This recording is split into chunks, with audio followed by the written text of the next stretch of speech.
had a friend over here on Lamar that owned a club that had a partly customized bus, and he was wanting to sell it. So I bought the bus, and my daughter PJ and her husband and all of us together, we owned a house over on Bluebird. It had a couple of acres with it, and so we got in there and customized the bus and finished customizing the bus. And I learned to drive it, and I went on the road. And now this is like a Greyhound bus. No, this is a Trailways. Trailway. I had bought okay. it. But Yes, I mean, it was a huge. Trailways. Right, a regular Trailways bus, Silver Eagle.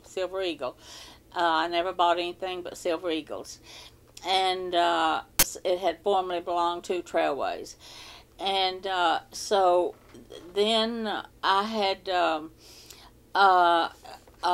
Then I drove Ace Cannon for about a year, and then Ray Brown, manager of Ace, called me up and he said, "Bernice," said, "I have just signed a new R&B group out of Vallejo, California called That's Confunction, Rhythm and Blues," and he said, "Mike Cooper wants to talk to you about customizing them a bus."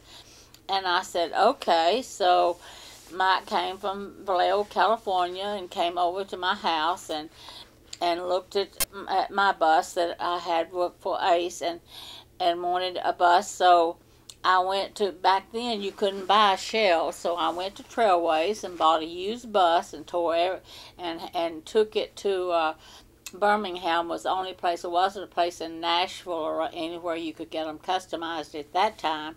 Only in Birmingham. There was a gospel guy had a place in Birmingham that you could get them customized. So I took the bus down there and had it customized. And Confunction, they had a gold album out. It just had come out, and it had a big red heart on the front of the album. I still have the 33 album, and it and the so I put a big red heart on the ceiling of the lounge back in. Of course, it was carpeted. We tore everything out of the bus, or they tore everything out of the bus, and put carpet all over the ceiling and all. So I had a big red heart put on the back lounge area on the top. Awesome. I still have pictures of that bus and the ceiling and all. And so then I went from that to Rolls Royce, and then I had to, then Trailways started making shells down in Brownville, Texas, and I know when Pat Benatar called me, she had used my buses, the older buses, before, and when she got ready for, she had a 4 months tour coming up with Columbia Records, and I think it was Columbia. And so she called me up and she said, "Bernice, I've got a 6 months tour coming up," and she said, "I'll take one of your older buses for the crew, for the band, but I want a brand new one for me." And she wanted a barbecue pit in it, and she wanted special colors that she wanted, and she wanted two of the bunks built extra long because two of her guys was too long for regular size bunks. And so I had been in the hospital and had a knot taken out of one of my breasts, and she called me up and said, "I've got my contract, I'm ready for the bus." She called me, and I had my phone transferred to the hospital. And so my doctor come in, Dr. Perry Holmes, that morning, and he come in, and I said, "I've got to get out today." I had just had surgery the day before, and he said, "Bernice, you're not going to get out." And I said, "Well, that you write me a release." And he said, "If you leave this hospital, you can't come back in without a release." And I said, "Well, you write me one." And he said, "I can't let you do that." I said, "But I've got to. I've got to fly to Brownville and get a bus and take it to Birmingham, and then I'll come back in the hospital."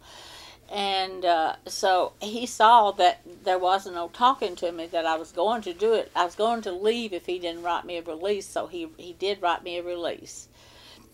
And so then I got on the plane and I flew to Brownville, and I paid. I remember $130,000. Well, of course, I had an account with Trailways, so but the shell was $130,000, and I went down there and signed the contracts and bought the shell, and drove it to Brownville, Texas. It just all it had inside of it. It was all stripped out, but it just had a stool to sit on, not a chair, for the driver. So I sat on that stool and drove that bus to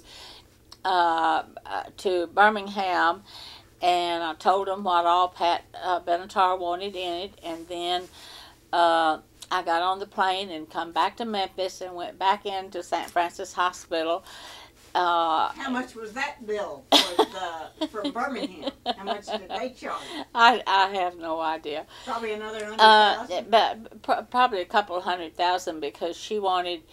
Like I said, I remember the barbecue pit cost me $800 because it was a special thing. Because you back then, there wasn't any barbecue pits in the buses, but she liked to barbecue. In fact, when she would go home out in California, I learned that she and her husband would stay on they would drive the bus to her parents' home, but she and her husband would stay on the bus so they just lived on the bus.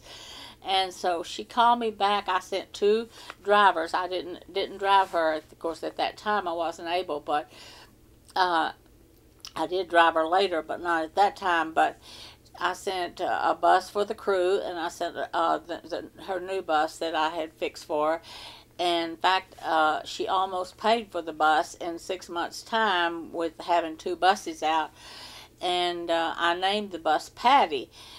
So anyway, I picked her up in Washington State, and she called me back and she said, "Bernice, if I'd have been there myself, I couldn't have pleased me anymore with the interior that you put in the bus." She told me the colors and things that she wanted, and that's what I did.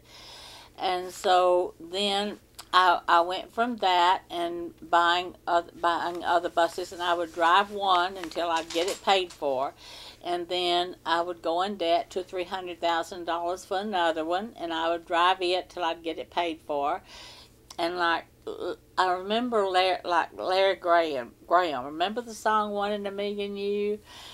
Well, I love Larry Graham singing, and I had him out. I had 2 or 3 buses by that time out on that tour, and I remember we played different towns, and I would be maybe drove all night. I'd be so tired, and then I would go to my room and go to bed and go to sleep. And then when it come time, there'd be other groups, several other groups on the show. And when it come time for Larry to come on, he would send somebody to the motel and get me and bring me down, and I'd sit on stage and listen to Larry sing, because I loved his singing. Well, we're going to be right back right after this announcement, but we're going to take a break now and find out about how many other buses she had and who they were for. So if you'll be with us now, if you can't join us this week, join us next week. But until she's back again, Bernice Turner, from Dirt Scrabble to Wealth. And you're going to find out how a woman that wore flour sack dresses in Arkansas came to own several feed sack bloomers. She can't brag because I did too. But you'll hear a little bit more about that, a whole lot more about that when we come back. So just a moment, we'll be back.